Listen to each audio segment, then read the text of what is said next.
بنا وانظر لآيات الجمال صلی اللہ علیہ وسلم. اس لیے رمضان المبارک کی آمد سے پہلے اگر اللہ نہ کرے کسی کا معاملہ ہے، دیکھیے ہم انسان ہیں، یہ معاملات زندگی کا حصہ ہیں، انسانی مزاج میں گرم سردی سب چلتی رہتی ہیں، لیکن اگر کسی کا کوئی معاملہ ہے تو بڑا بن جائیے، چھوٹا بن جائیے تھوڑی دیر کے لیے. آپ یہ سمجھتے بھی ہیں کہ میری غلطی نہیں ہے، لیکن پھر بھی آپ اس کے پاس چلے جائیے اور جا کر کے معافی تلافی کر لیجیے. اللہ کی قسم کھا کے کہتا ہوں اللہ وہ عزت دے گا، چونکہ آقا کی حدیث ہے من تواضع للہ رفعہ اللہ. یہ آقا کا فرمان ہے، من تواضع للہ رفعہ اللہ. جو اللہ کے لیے اپنے آپ کو جھکائے گا اللہ اسے اونچا کرے گا. کہ آپ کسی کے پاس جائیں، بھائی اب رمضان مبارک شروع ہونے والا ہے، اب اللہ نے ہمیں اگر مقدر کیا رمضان تو محنت کریں گے، اعمال کریں گے، تراویح پڑھیں گے، تہجد پڑھیں گے، اشراق پڑھیں گے، اوابین پڑھیں گے. اللہ نے توفیق دی تو قرآن کی تلاوت کریں گے، اللہ نے توفیق دی تو بہت سارا ذکر کریں گے، یہ سب کچھ کریں گے. لیکن قبول کب ہونا ہے؟ جب دلوں کی صفائی ہوگی. اور دلوں کا حال اللہ سے بہتر کوئی جاننے والا نہیں ہے.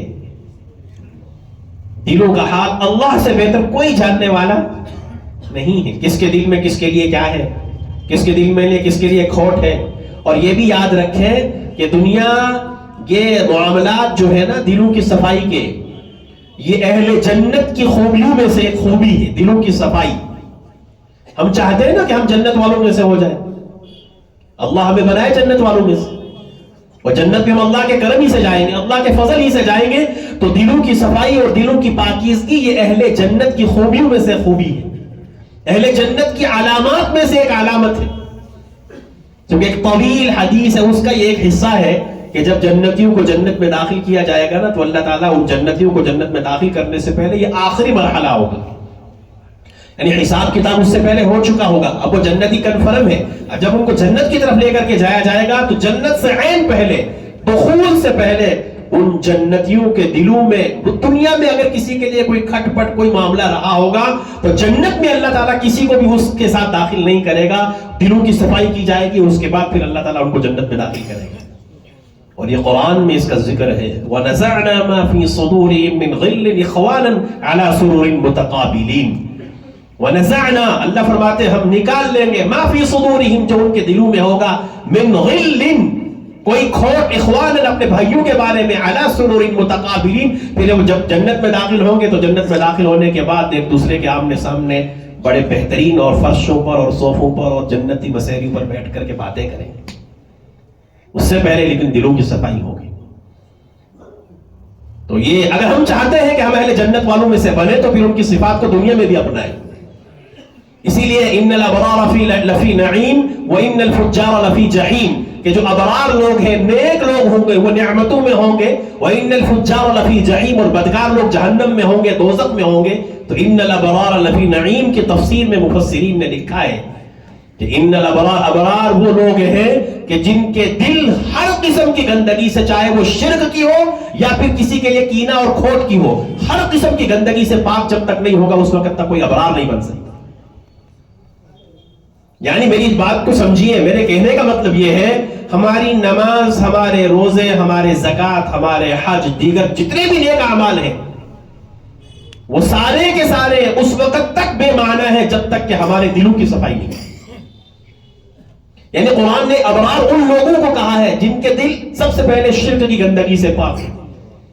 سب سے پہلی گندگی وہ شرک کی گندگی ہے. وہ ایسی گندگی ہے کہ اگر وہ گندگی کسی کے اندر ہے تو پھر وہ زندگی ساری ایک ٹانگ پر ہی کیوں نہ کھڑا رہے. شرک تو بہت دور کی بات رہی، شرک کا شین یا شرک کا شائبہ اگر وہ بھی کسی کے اندر ہے نا تو وہ مشقت زندگی ساری ایک ٹانگ پہ کھڑا رہ کر کے اللہ کو راضی کرنے کی کوشش کرے، وہ ہونا ہی نہیں ہے. اللہ کو سب سے زیادہ جو چیز ناپسندیدہ ہے وہ یہ ہے کہ کوئی آدمی اللہ کے ساتھ اس کی ذات اور صفات میں شرک کرے. آج لوگ بڑی ڈھٹائی اور بے شرمی کے ساتھ علی الاعلان شرک کرتے ہوئے بھی اپنے آپ کو عاشق رسول بھی کہتے ہیں اور موحد بھی کہتے ہیں. اللہ اکبر، یہ سمجھ سے بالا تر ہے. قرآن نے نا بہت ڈنکے کی چوٹ پر علی الاعلان جس چیز کو بیان کیا ہے وہ یہی ہے، توحید اور شرک کا معاملہ. کہ آپ اس بات کو ذرا سمجھیے، اس پوائنٹ کو. مکہ کے لوگ آقا کریم صلی اللہ علیہ وسلم سے جو اختلاف کرتے تھے، جو آقا سے جڑتے تھے، اس کی کیا بنیاد تھی؟ وہ اس کے قائل، وہ اس کو نہیں بنوانا چاہتے تھے آقا سے. اس کو قرآن نے ذکر کیا ہے. قرآن نے ان کا تذکرہ کرتے ہوئے قرآن نے کہا وَلَئِن سَأَلْتَهُمْ مَنْ خَلَقَ السَّمَاوَاتِ وَالْأَرْضِ لَيَقُولُنَّ اللَّهُ.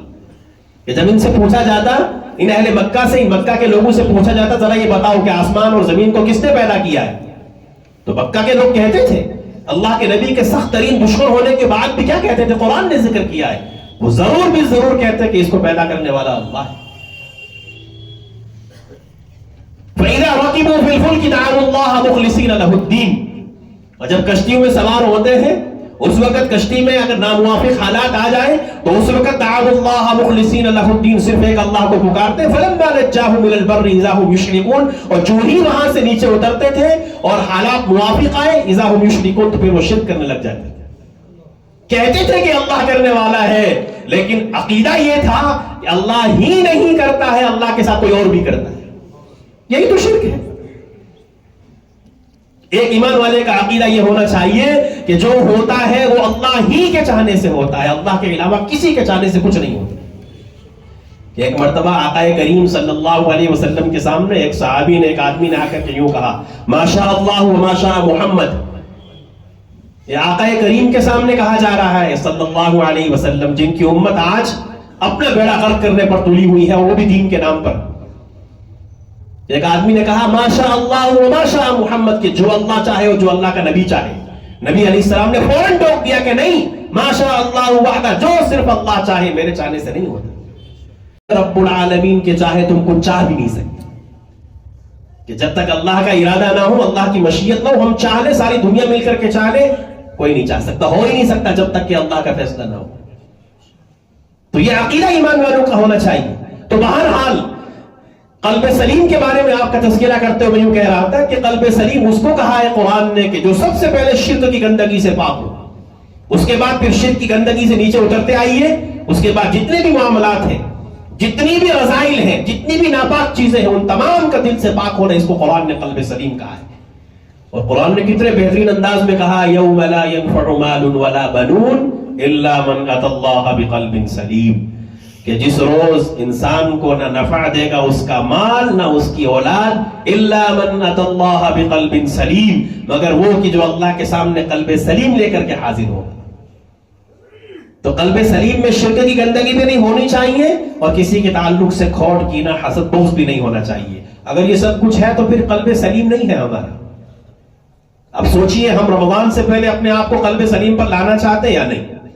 رمضان کی تراویح کھوٹ کے ساتھ پڑھنا چاہے تو پڑھ لیجیے، روزے کھوٹ کے ساتھ رکھنا چاہے تو رکھ لیجیے، سگے بھائی کے ساتھ بات نہیں کر رہے اور تہجد میں قرآن پڑھا جا رہا ہے. چھوٹی چھوٹی باتوں پر اپنے محلے میں جھگڑے کر کے جو ہے نا ساری پڑوسیوں کا جینا حرام کر رکھا ہے، اور خشوع خضوع کے ساتھ نماز پڑھی جا رہی ہے. نہیں ہوتا ہے، اس سے اللہ سب جانتا ہے. اللہ تعالیٰ کو سب علم ہے کہ کون اللہ کے سامنے کس طرح کھڑا ہے. کہ کسی کے ساتھ کسی کو ناحق تکلیف دے کر کے، کسی کے راستے میں مشکلات کھڑی کر کے، کسی کا جینا دو بھر کر کے اللہ کے سامنے آ کر کے رونے سے کام نہیں چلے گا جب تک کہ اپنے دلوں کی صفائی اس کے تعلق سے نہیں کریں گے. اس لیے کہ ان چیزوں کا تعلق حقوق العباد سے ہے، اور یاد رکھنا چاہیے دونوں کی اپنی جگہ اہمیت ہے، حقوق اللہ کی بھی اور حقوق العباد کی بھی، لیکن بندوں کے حقوق زیادہ نازک ترین ہے اللہ کے یہاں. کہ ایسے ہی تھوڑی آقا کریم صلی اللہ علیہ وسلم نے ایک موقع پر، شمائل ترمذی میں یہ روایت موجود ہے، فضل ابن عباس، یہ اللہ کے نبی صلی اللہ علیہ وسلم کے چچا زاد بھائی ہوتے ہیں. حضرت عباس چونکہ اللہ کے نبی کے چچا ہوئے تو فضل ان کے بیٹے ہوئے، تو اللہ کے نبی کے چچا زاد بھائی فضل ابن عباس حدیث کے راوی ہیں. وہ فرماتے ہیں کہ نبی کریم صلی اللہ علیہ وسلم مرض الوفات میں، کہ جس زمانے میں اللہ کے نبی علیہ السلام کا انتقال ہوا نا، اس زمانے کی بات ہے کہ نبی علیہ السلام کمزوری کی وجہ سے، نقاہت کی وجہ سے کھڑے بھی نہیں ہو پا رہے تھے. تو میرے کندھے کی ٹیک لگا کر کے آقا کریم صلی اللہ علیہ وسلم حجرہ عائشہ سے باہر نکلے ہیں اور مسجد نبوی صلی اللہ علیہ وسلم میں تشریف لائے ہیں. اللہ اس مسجد کی حاضری ہر ایک ایمان والے کا مقدر کر دے. ہر ایک ایمان والے کو اللہ مسجد نبوی کی حاضری مقدر کرے کہ دنیا کی سب سے خوبصورت ترین جگہوں میں سے ایک ہے، بلکہ سب سے خوبصورت ترین جگہ ہی ہوئی ہے. جہاں آقا کریم آرام فرمائے صلی اللہ علیہ وسلم. تو فضل ابن عباس کہتے ہیں نبی علیہ السلام کا میرے کندھے پر ٹیک لگا کر کے تشریف لائے ہیں اور مجھے یوں کہا کہ فضل ظہر کی نماز سے پہلے کا وقت ہے یہ. مجھے یوں کہا کہ فضل جتنے بھی لوگ مسجد سے باہر ہیں سب کو مسجد میں جمع کریں. میں نے آواز دی کہ آپ کو اللہ کے نبی علیہ السلام جمع فرما رہے تو سب کے سب اندر آ گئے.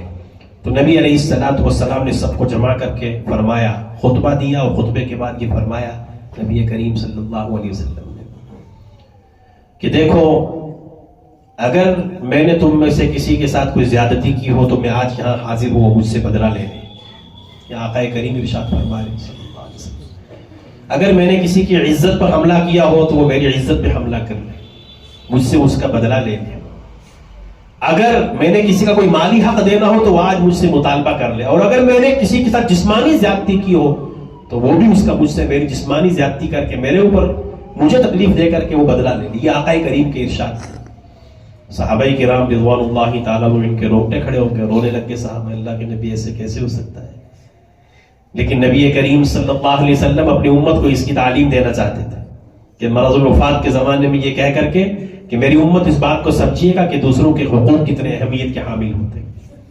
اور پھر حضرت فضل فرماتے ہیں نبی کریم صلی اللہ علیہ وسلم نے یہ خطبہ ارشاد فرمایا, پھر ظہر کی نماز پڑھی, ظہر کی نماز کے بعد پھر دوبارہ لوگوں کو جمع فرمایا, پھر یہی باتیں ارشاد فرمائی, اور پھر اما عائشہ کے حجرے میں تشریف لے جا کر کے عورتوں کو جمع کیا. وہاں عورتوں نے بھی اللہ کے نبی علیہ السلام نے یہی باتیں ارشاد فرمائی کہ اگر کسی کا کوئی حق ہو تو مجھ سے وصول کرے, زیادتی کی ہو تو مجھ سے بدلہ لے, جو چاہتا ہے وہ آج کر لے. یہ تھے بندوں کے حقوق کی اہمیت. اس لیے آج ہماری اس پر توجہ ہی نہیں ہے. یک طرفہ ون وے ٹریفک چل رہا ہے ہم سب کا, اللہ ہم سب کے حال پر رحم کرے. پہلے تو یہ ہے کہ حقوق اللہ میں بھی ڈنڈی مارتے ہیں, حقوق اللہ میں بھی غفلت و لاپرواہی ہے. کتنے لوگ ایسے ہیں جو رمضان میں روزہ آئے گا تو رکھیں گی امت 100% روزے. امت اس میں بھی غافل ہے. نماز پڑھنے والے کیا 100% امت نماز پڑھتی ہے؟ عاقل بالغ مرد نماز پڑھتے ہیں؟ اس وقت جا کے دیکھ لیجیے اڈے پر اس وقت کتنی بڑی تعداد ان لوگوں کی ہے جو اہل ایمان ہے, کلمہ گو ہے, لیکن سفر کا بہانہ کر کے وہ چاہتے کوشش کرتے تھے نماز پڑھ لیں, لیکن سفر کا بہانہ کر کے بہت سارے چھوٹے چھوٹے عذروں کی وجہ سے نماز چھوڑ دیتے, جمعہ کی نماز نہیں پڑھتے. یہ حقیقت ہے. اگرچہ سفر شرعی عذر ہے لیکن پھر بھی کوشش کرنے کے بعد بھی نماز پڑھی جا سکتی ہے, ایڈجسٹمنٹ کرنی پڑتی ہے, لیکن بس وہ ایک سفر کا بہانہ یا بہت سارے اس کا بھی بہانہ کیے بغیر نماز چھوڑ دیتے. حقوق اللہ میں غفلت ہے. حقوق العباد کی تو بات ہی چھوڑ دیجیے, اللہ معاف کرے, اس میں ہم سب ایک ہی بننے میں. اس لیے اس رمضان مبارک کی آمد سے پہلے اللہ ہم سب کو مقدر کرے. ابھی تو ہم اللہ سے مانگ رہے, اگلا جمعہ آئے گا تو ابھی رمضان کو شاید ایک دن باقی ہوگا, اس کے بعد پھر رمضان شروع ہوگا. ہم اللہ سے مانگتے ہیں اللہ تو ہمیں رمضان تک پہنچا دے. اللہم بارک لنا فی رجب و شعبان وبلغنا رمضان. اور پھر اللہ کہہ رہے کہ یہ رمضان ہمارا ویسا گزرے جیسے اللہ چاہتے ہیں.